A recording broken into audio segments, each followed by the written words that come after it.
Christ Triumphant, April 2nd, Daily Devotional by Ellen G. White. God's methods of training different from man's. Moses fled from the face of Pharaoh and dwelt in the land of Midian. Exodus chapter 2, verse 15. Moses spent 40 years as a shepherd of flocks to prepare him to understand himself and to purify himself by emptying himself so that the Lord could accomplish his will in him. The Lord does not take for his workers mere machines in intellect or feelings. Both are essential to do the work, but these human elements of character must be purged from defects, not by talking of the will of God, but by doing his will. If any will do his will, they shall know of the doctrine. Moses was under training to God. He endured a long process of mental training to fit him to be leader of the armies of Israel. Inspiration will come to people of God's appointment, but not to those who retain a high idea of their own mental superiority. Every person whom God will use to do his will must have humble ideas of self and must seek in persevering earnestness for light.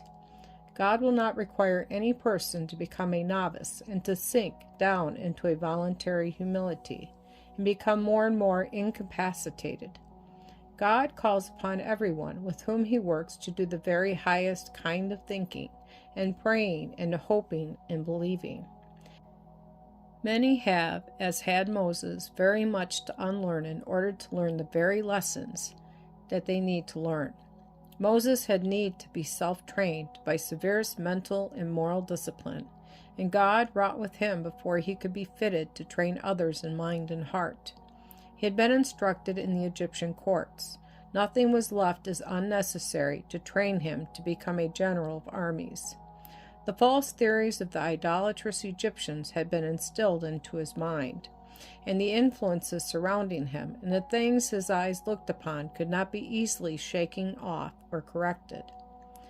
Thus it is with many who have had a false training in any line. All the idolatrous rubbish of heathen lore must be removed, bit by bit, item by item, from Moses' mind. Jethro helped him in many things to a correct faith, as far as he himself understood. He was working upward to the light, where he could see God in singleness of heart. God, Jehovah, was revealed to him. This thorough intellectual training in Egypt, and as a shepherd among the mountains in the pure air, made him a strong thinker and a strong doer of the Word of God.